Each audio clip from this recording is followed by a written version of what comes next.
Le Liban aussi sous les bombes. Au moins 4 personnes ont été tuées ce dimanche dans le pays. Des panaches de fumée aussi aperçus dans la banlieue sud de Beyrouth.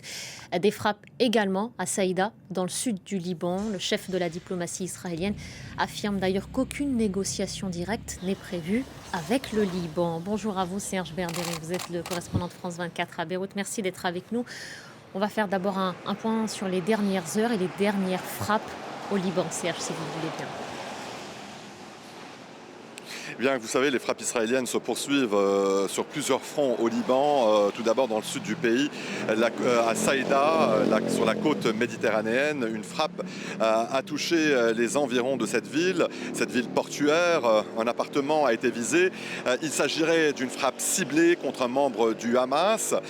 Plus à l'est, dans la région de Nabatiyé, un bastion du Hezbollah, des frappes ont aussi été signalées. Mais vous savez, ces frappes s'inscrivent surtout dans un contexte d'intensification des opérations militaires de Tsahal dans tout le sud du Liban.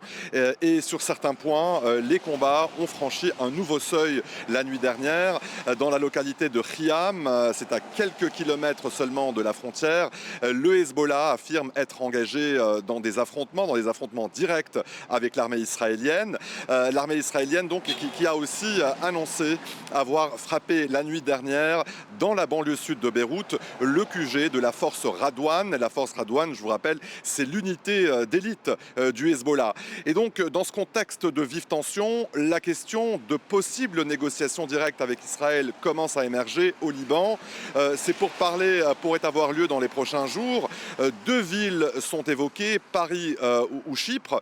Mais vous savez, la position israélienne est différente.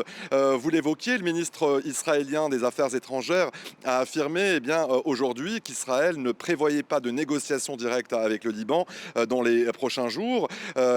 Il a posé aussi une condition. Selon lui, le gouvernement libanais doit d'abord empêcher le Hezbollah de tirer des roquettes vers Israël. Et puis, depuis le 2 mars dernier, Serge, 826 personnes au moins ont été tuées au Liban. Parmi ces victimes, 106 enfants. Le nombre de déplacés est aussi immense sur la population du pays. 830 000 personnes ont dû évacuer, des déplacés qui n'ont pas toujours trouvé refuge dans des abris. Et qui vivent aussi dans des conditions précaires. Vous savez, surtout ces dernières heures, une tempête de sable, puis des pluies torrentielles se sont abattues sur une grande partie du pays. Pour les familles qui ont fui les bombardements, les conditions deviennent donc extrêmement difficiles, car vous savez, beaucoup n'ont toujours pas trouvé d'abri. À Beyrouth, plusieurs familles sont toujours installées le long du front de mer, sous des tentes improvisées ou sous des bâches. Parfois, vous savez, même simplement sous des couvertures. D'autres déplacés passent la nuit dans des parcs publics. Les images d'ailleurs diffusées par les télévisions libanaises et largement partagées sur les réseaux sociaux montrent des scènes très difficiles, très dures. Des tentes secouées par le vent, des matelas trempés par la pluie et des familles qui tentent de protéger leurs enfants du froid. Dans plusieurs témoignages relayés par les médias locaux, des déplacés racontent leur calvaire.